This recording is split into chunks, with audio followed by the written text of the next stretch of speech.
ہم گئے اپنے خطر کو خانہ کعبہ کا سہارا لیا، وہاں جا کر اسے وہاں سے جہنمی کیا۔ گستاخ کے لیے کوئی گنجائش نہیں ہے۔ باقی یہ معاملہ اپنا اپنا ہے، کوئی 5 تکبیریں پڑھتا ہے، کوئی 4 تکبیریں پڑھتا ہے، کوئی رفع یدین کرتا ہے، کوئی ہاتھ باندھ کے پڑھتا ہے، کوئی سینے کے اوپر ہاتھ رکھ لیتا ہے، کوئی ناف کے نیچے ہاتھ باندھ کے نماز پڑھتا ہے۔ لیکن ہم حنفی ہیں، اہل سنت والجماعت، ہمارا عقیدہ ہے کہ سرکار عبد کرام صلی اللہ علیہ وسلم نے ایک مرتبہ پہلے آپ رفع یدین بھی کیا کرتے تھے۔ آپ کا آخری عمل یہ ہے کہ آپ نے رفع یدین نہیں کیا، آپ نے ایک مرتبہ رفع یدین کیا۔ رفع یدین ہاتھ اٹھانے کو کہتے ہیں، پہلی مرتبہ رفع یدین کیا، پھر رفع یدین نہیں کیا۔ یہ سرکار کا آخری عمل ہے۔ جو پہلا عمل ہے وہ منسوخ ہو جاتا ہے، آخری عمل جو ہے وہ قابل عمل ہوتا ہے۔ جس طرح قرآن مجید میں بھی 1 سال عدت ہے جس کے خاوند فوت ہو جائے، بعد میں دوسری عہد ہے کہ والذی یتوفون منکم ویذرون ازواجا یتربصن بانفسہن 4 اشہر وعشرہ۔ جو سال والی جو عمل تھا کہ جو عورت سال تک انتظار کرے، اس سال والی عہد کا عمل منسوخ ہو گیا۔ عہد قرآن میں موجود ہے اور دوسرا عمل عہد موجود ہے، اور وہ عمل اب بھی باقی اور قیامت تک وہ باقی رہے گا۔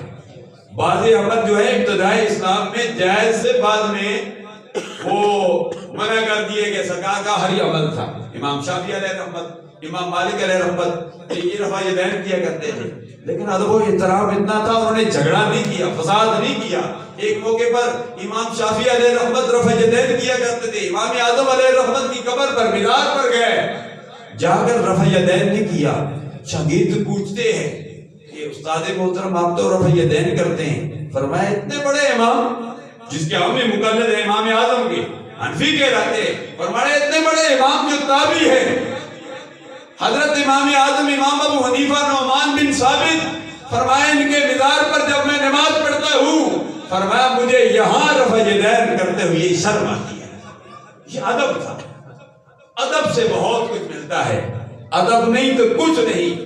بیٹا باپ کا ادب کرے گا تو اسے بہت ملے گا، استاد شاگرد کا ادب کرے گا تو بہت ملے گا، چھوٹا بڑے کا ادب کرے گا تو بہت کچھ ملے گا۔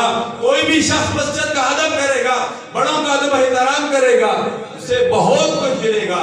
اگر ادب نہیں کرے گا تو اگرچہ وہ ایم اے پڑھ لے، ڈبل ایم اے پڑھ لے، وہ پی ایچ ڈی کر لے، ادب نہیں تو اسے کچھ بھی نہیں ملے گا۔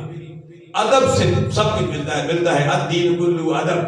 جادوگر تھے موسیٰ کلیم اللہ کے مقابلے میں آئے، ادب کی وجہ سے فَأُلْقِيَ السَّحَرَةُ ساجدین، اللہ تبارک و تعالیٰ نے ان کو ایمان کی دولت سے نواز دیا۔